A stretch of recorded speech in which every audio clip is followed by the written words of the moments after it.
I lost my audio, didn't record, so I'm gonna do a voice over just that I don't lose this gospel.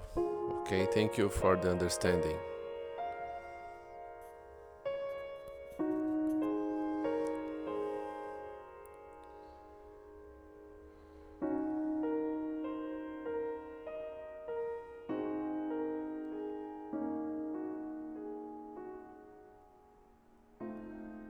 Hi there, welcome back to the channel. My name is Fred Macedo and we are here for another gospel at home. Before we start, I'm gonna ask my dear friend Rosangela to make our initial prayer. Please, Rosangela. That is me because Rosangela is without audio. Our Father who art in heaven, hallowed be thy name. The kingdom come, thy will be done on earth as in heaven. Give us this day our daily bread, and forgive us our trespasses, as we forgive those who trespass against us. And lead us not into temptation, but deliver us from evil. Amen. Now I'm gonna share my screen. The night's theme is the widow's Mite, from the Gospel according to Spiritism 230. The widow's mite.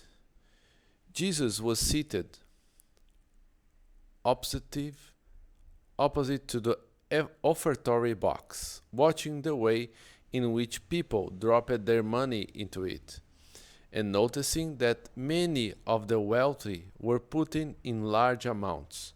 A poor widow also came and put in only 2 small coins in the amount of a farthing.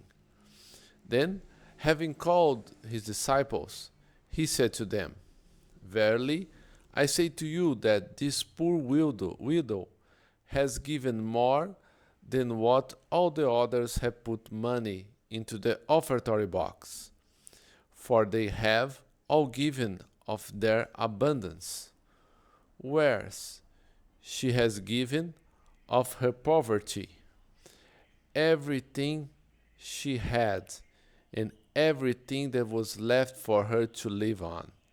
Many people regret not being able to do as much good as they would like because they lacked sufficient resources. If they desire wealth, they say it is so that they can put it to good use.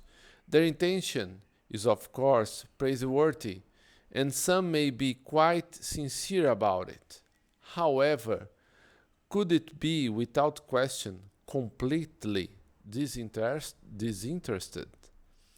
Might there not be for those who, even though desiring to do good to others, would be quite happy to start by doing good to themselves, to give themselves a few more pleasures, and to obtain a few of the superfluities they now lack, saving the leftovers to give to the poor. Such ulterior motives, which they perhaps conceal, but which they could find in the depths of their hearts, if they were willing to search there, annul the merit of the intent. For true charity entails thinking of others before thinking of oneself. The sublimity of charity, in this case, would be to find within their own work and by using their own strength, intelligence, and talents, the resources they lack to accomplish their generous intentions. That would be the sacrifice most pleasing to the Lord. Unfortunately, the majority dream about the easiest way to become suddenly rich without having to make any sacrifice. They run after chimeras such as hidden treasures, some favorable random chance, and unexpected inheritance, etc. What is to be said of those who hope to find helpers among the spirits to assist them in searches of such a nature? Obviously, They neither know nor understand the sacred objective of Spiritism, and even less the mission of the Spiritists whom God allows to communicate with human beings. In this, they are also punished by deceit. Medium's book number 294 and 295. Those whose intentions are pure of the personal interest ought to console themselves with their powerlessness to do all the good they would like to do. They should think of the meat of the poor who give by depriving themselves, but whose meat weighs more on God's scales than the gold of the rich who give without denying themselves of anything. The satisfaction would of course be great in being able to alleviate poverty on a larger scale. But if it's not allowed, one must accept the fact and limit oneself to doing what is possible. Moreover, in gold, the only thing that can dry tears, and must one remain inactive do not possessing it. Those who sincerely desire to be useful to their brothers and sisters will find 1,000 opportunities. Let them seek, and they